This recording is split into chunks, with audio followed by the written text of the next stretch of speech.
मेरे ख्याल आप सबको मालूम होगा कि भारत सरकार ने 7 शिष्टमंडल भेजे थे विदेशों में कि जो भारत ने ऑपरेशन सिंदूर किया है उसकी क्या कामयाबी रही, और उसके बाद जो पाकिस्तान ने भारत पर हमला किया और भारत ने उस पर जवाबी हमला किया, उस पर क्या हम जीत पाए और हमने ऐसा क्यों किया, इसके बारे में जो दुनिया के अलग अलग देशों को हम बता सकें।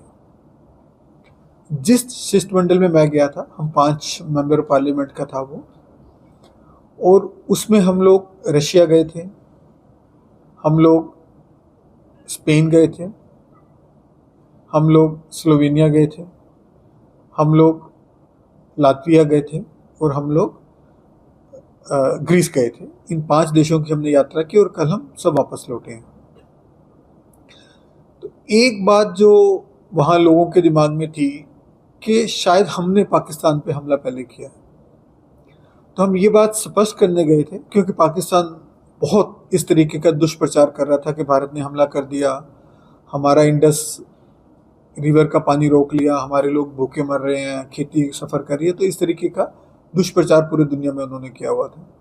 तो उसको हम दूर करना चाहते थे कि जो दुष्प्रचार है वो प्रभावित ना हो, और हमने ऐसा क्यों किया उसके बारे में हम एक जागरूकता पैदा कर सकें।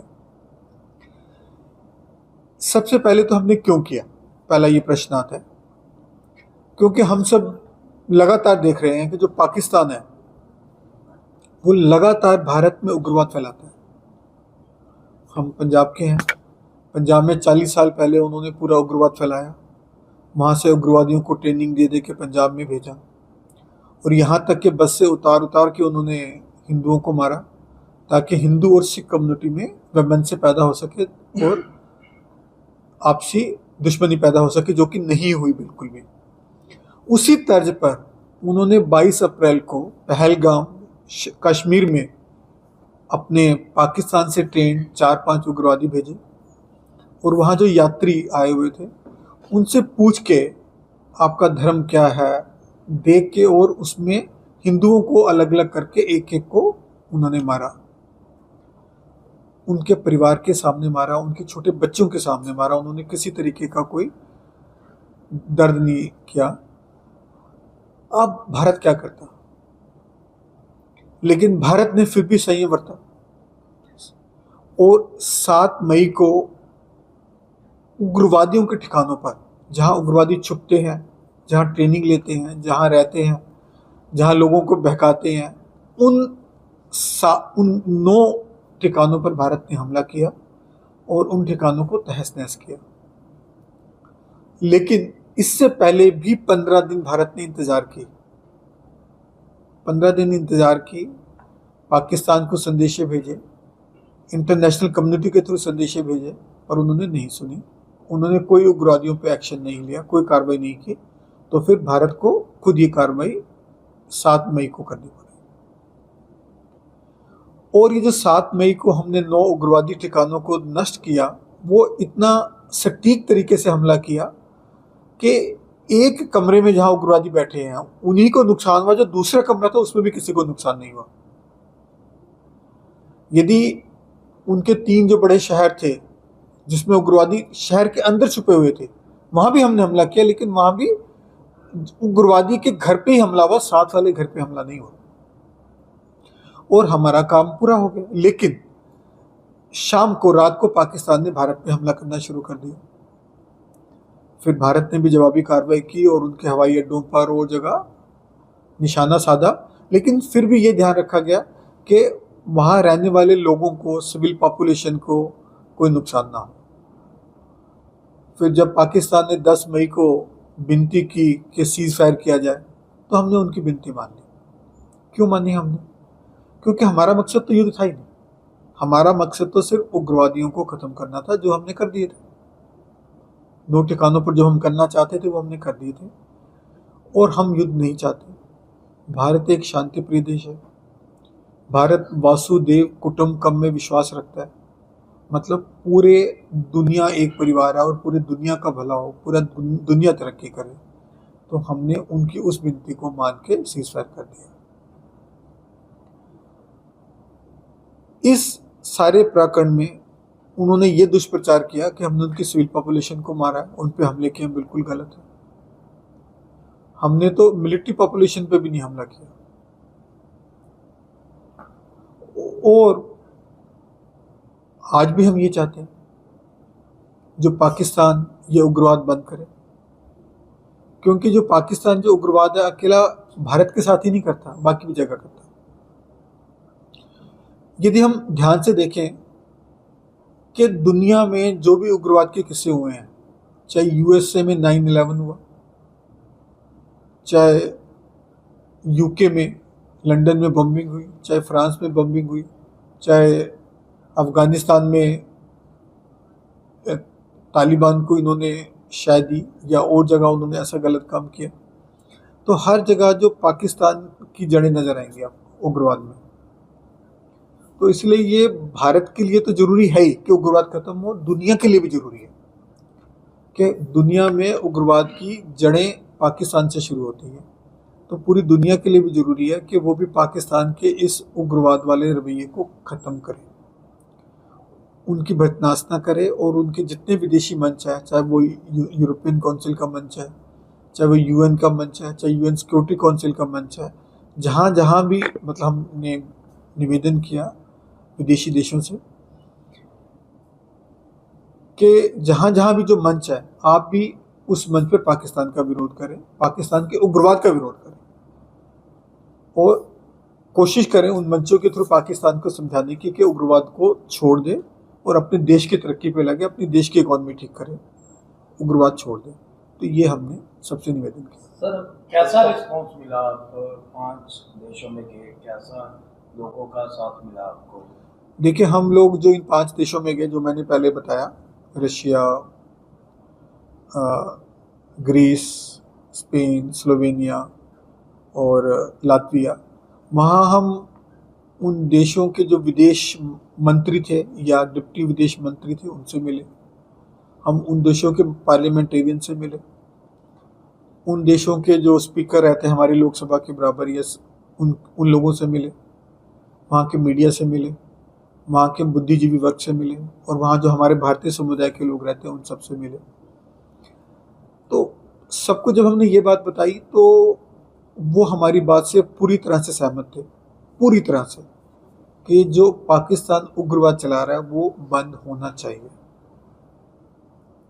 और उन्होंने इस बात में भी हमें सहानुभूति जताई और पूरा आश्वासन दिया कि जो भी अंतर्राष्ट्रीय मंच है, चाहे वो यूएन सिक्योरिटी काउंसिल है, चाहे यूएन है, चाहे यूरोपियन यूनियन है, जो भी अंतर्राष्ट्रीय मंच है, उस पे वो पाकिस्तान के उग्रवादी रवैये का कड़ा विरोध करेंगे, और जहाँ हमें जरूरत पड़ी उनको भारत को इस पे सपोर्ट करने की, वो खुल के भारत की सपोर्ट करेंगे, मदद करेंगे। सर, ऑपरेशन सिंदूर के तहत अभी तक ऑपरेशन सिंदूर चल रहा है और ऑपरेशन शील्ड भी शुरू कर दिया गया है, वगैरह भी करवाई गई हैं, लोगों को एक बार फिर से एडवाइजरी जारी की गई है सरकार की तरफ से। तो दूसरी तरफ पाकिस्तान में आतंकवादी संगठन और आईएसआई के जो अधिकारी थे उनकी भी मीटिंग हुई है, क्या लग रहा है कि एक बार फिर से जंग हो सकती है? देखिए, जो मैं समझता हूँ कि जंग तो नहीं होगी, क्योंकि पाकिस्तान को हमने ये दिखा दिया कि यदि आपने जंग की तो आपका क्या हर्ष होगा। एग्जाम्पल के तौर पे कि हमने पाकिस्तान की हवाई पट्टियों पर हमला किया और हवाई पट्टियों को दूर से ही अपने पराक्रम से सेना ने उनको ध्वस्त किया, लेकिन हमने उनके जान माल को ज्यादा नुकसान नहीं पहुंचाया, क्योंकि हमारी किए इतने निशाने पे किए। तो उनको ये समझ आ गया कि भारत में इतनी सामरिक शक्ति है और इतनी सटीक प्रहार करने की क्षमता है कि भारत से ही होते हुए उनके किसी भी ठिकाने को ध्वस्त कर सकता है।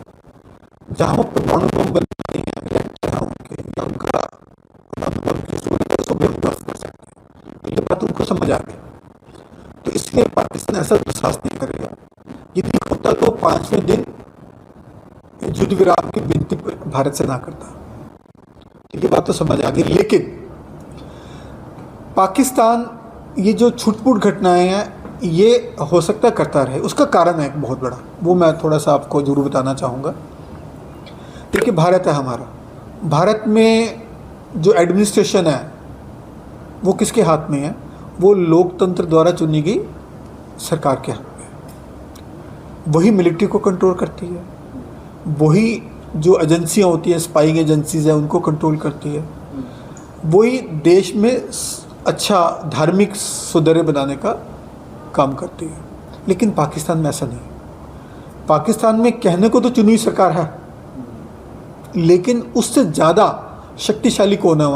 वहाँ की फौज, मिलिट्री। वहाँ शायद आपको मालूम होगा कि जो वहाँ की सी पोर्ट्स, एयरपोर्ट, लैंड पोर्ट्स, उसको आर्मी कंट्रोल करती है। वहाँ के जो रोड का टोल टैक्स है वो भी आर्मी कंट्रोल करती है। और कितनी इकोनॉमिक एक्टिविटीज़ हैं जो डायरेक्टली आर्मी चलाती है और वहाँ से पैसा बनाती है, मतलब आर्मी के हाथ में। आपने देखा है पाकिस्तान में कूप हुए हैं जिसमें चुनी सरकारों को उलट दिया गया है, वहाँ के प्रधानमंत्री, राष्ट्रपति को मार दिया गया है, या पकड़ के बाद में किसी बहाने से फांसी पे चढ़ा दिया। हमने भुट्टो जी का देखा। आज भी पूर्व प्रधानमंत्री जिनको पद से उतारा गया और जेल में डाला हुआ इमरान खान जी, जो कि एक अच्छे नेता माने जाते थे, वहाँ के पॉपुलर लीडर थे, अच्छा काम कर रहे थे अपने देश के लिए। तो वहाँ मिलिट्री का, एक्चुअली मिलिट्री का शासन है। उसके बाद वहाँ जो ISI हम सब सुनते हैं, वहाँ की जो स्पाइंग एजेंसी है उसका शासन चलता है, उनकी अपनी, वो सरकार की नहीं सुनती। तीसरे जो वहाँ के धार्मिक संस्थान हैं, जिसको हम कई बार क्लर्जी भी बोलते हैं, या वो भी अपना पूरा उग्रवाद को प्रोत्साहित भी करते हैं और सरकार की सुनते नहीं और उनकी चलती है। तो वहाँ 4 सरकारें हैं, एक सरकार नहीं है। चुनी हुई सरकार, मिलिट्री, ISI और धार्मिक सरकार। तो ये आपस में एक साथ नहीं है। तो वो उनको लगता है कि जब मिलिट्री को लगता है कि वहाँ की चुनी सरकार भारत से अच्छा एनवायरनमेंट बनाना चाहती है, तो कुछ ना कुछ ऐसा जानबूझ के छेड़खानी कर देते हैं। लेकिन ऑपरेशन सिंदूर के बाद जो लगातार जासूस पकड़े जा रहे हैं, पंजाब में 8 जासूस पकड़े गए हैं अभी तक, लग रहा है कि पाकिस्तान के लिए बड़ा इजी है पंजाब को, या पंजाब के जो यहाँ पर उनके स्लीपर सेल है जासूस बनाने के लिए टारगेट करना। देखिए, किसी भी सरकार जो ऐसी मंशा रखती है, बहुत मुश्किल नहीं होता, बहुत तरीके होते हैं भेजने के। इतना बड़ा हमारा बॉर्डर, हज़ारों किलोमीटर का पाकिस्तान के साथ, हालांकि हमारा बॉर्डर बहुत अच्छा प्रोटेक्टेड, लेकिन फिर भी आप जो मरने के लिए तैयार होगा उसको भेज देंगे। आप मूवीज़ में देखते हैं कोई ज़मीन के नीचे से भेज देते हैं, आजकल ड्रोन से भी कुछ ड्रामा हो जाता है। तो वो चीज़ तो देखी रहेगी हमेशा। तो इसीलिए मैंने बोला कि ख़त्म हो जाएगा ऐसा नहीं होगा, छुट-फुट चलता रहेगा जब तक पाकिस्तान की जो इलेक्टेड गवर्नमेंट है वो पूरी तरह पावरफुल नहीं हो जाती और वो अच्छा लोगों का सोचती नहीं है। तो ये हमें सहना पड़ेगा। अच्छा, एक पाकिस्तान लगातार स्प्रैड कर रहे हैं कि ਭਾਰਤ ਨੇ ਪਹਿਲਾਂ ਅਟੈਕ ਕੀਤਾ ਤੇ ਸਾਡੇ ਜਿਹੜੇ ਸਿਵਿਲੀਅਨਸ ਨੇ ਉਹਨਾਂ ਦੇ ਉੱਪਰ ਅਟੈਕ ਕੀਤਾ ਹੈ ਵਾਇਆ ਜਿਹੜਾ ਹੈਗਾ ਉਹ ਰੌਕਟ ਲਾਂਚਰਸ। ਐਂਡ ਦੈਨ ਉਸ ਤੋਂ ਬਾਅਦ ਤੁਸੀਂ ਹੁਣ ਜਦੋਂ ਦੌਰੇ ਦੇ ਉੱਪਰ ਗਏ, ਕਿਵੇਂ ਦਾ ਰਿਸਪੌਂਸ ਰਿਹਾ ਜਿਨ੍ਹਾਂ ਦੇ ਕੋਲ ਤੁਸੀਂ ਗਏ ਉਹਨਾਂ ਵੱਲੋਂ? ਫਸਟ ਕੀ ਤੁਹਾਡੇ ਤੋਂ ਪੁੱਛਿਆ ਗਿਆ, ਐਂਡ ਦੈਨ ਤੁਸੀਂ ਹਾਲੇ ਕਿਹਾ ਕਿ ਉਹਨਾਂ ਦੇ ਮਨ ਦੇ ਵਿੱਚ ਸੀਗਾ ਕਿ ਭਾਰਤ ਨੇ अटैक किया सीगा फर्स्ट। एंड हाँ, बिल्कुल आप जो बड़ा सही प्रश्न किया आपने कि कुछ देशों के मन में ये ऐसी भावना थी क्योंकि पाकिस्तान ने इस तरीके का दुष्प्रचार किया था। वही हम बताना चाहते थे उनको और बताने के लिए गए कि हमने पहला अटैक नहीं किया। पाकिस्तान ने उग्रवादी भेज के हमारे 26 नागरिकों की निर्ममपूर्व हत्या की, पूछ के मारा किस धर्म के हुआ। और हमने रिक्वेस्ट की फिर पाकिस्तान से 25 अप्रैल को इवन UN सिक्योरिटी काउंसिल की जो उनकी बेंच है, उन्होंने भी बोला कि ये उग्रवाद की घटना गलत हुई है, लेकिन फिर भी पाकिस्तान ने कुछ नहीं किया। तो अब पाकिस्तान उग्रवादियों को कुछ मार नहीं रहा, मारना तो दूर की बात है, उन पर कोई एक्शन नहीं ले रहा। भारत में आके हमें हमारे नागरिकों की हत्या करे और हम चुप कैसे बैठेंगे? तो हमने उग्रवादी ठिकानों पे हमला किया, इससे हमने इनकार नहीं किया।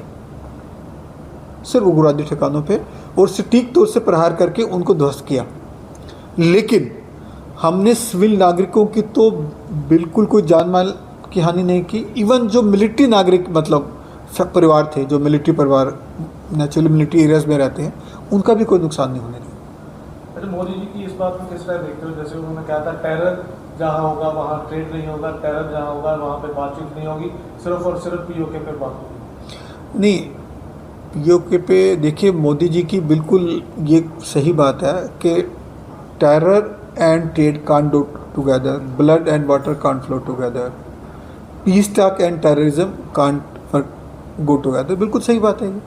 आप कैसे कर लेंगे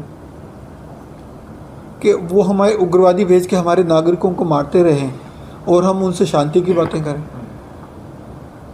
हम उनसे ट्रेड करके उनको इकॉनमी को बेटर करें और वो मेरे यहाँ टेरर भेज के मेरे लोगों की हत्या करें, तो ये तो ठीक बात है, बिल्कुल नहीं होना चाहिए। सिंदूर ऑपरेशन के बाद देश में राजनीति भी शुरू हो गई, खासकर बात पंजाब की करें, पंजाब के सीएम का ये बयान आया है, क्या ये एक वन नेशन है वन हस्बैंड योजना है?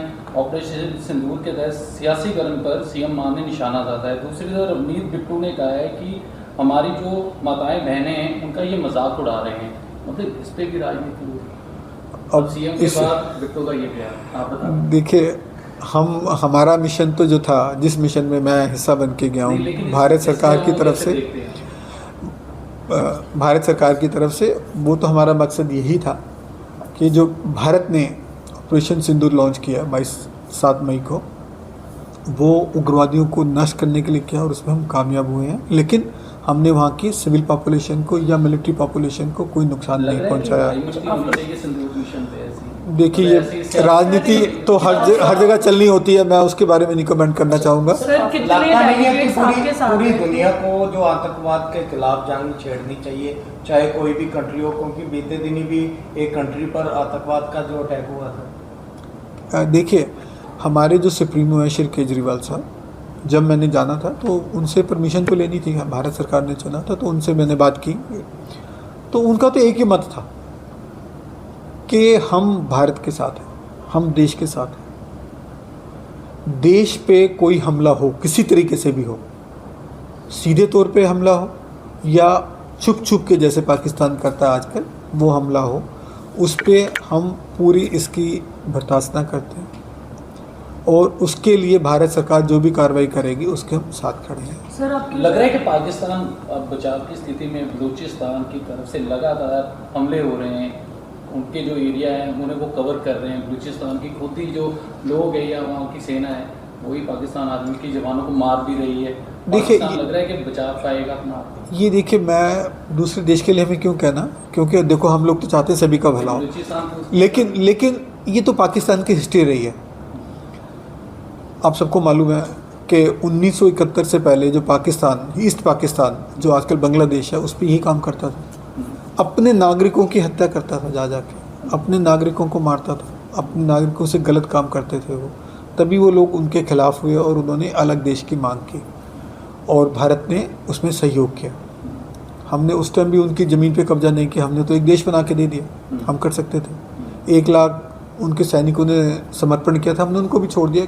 हमने क्या करना उनका, हमारे पास अपना बहुत है देश के पास।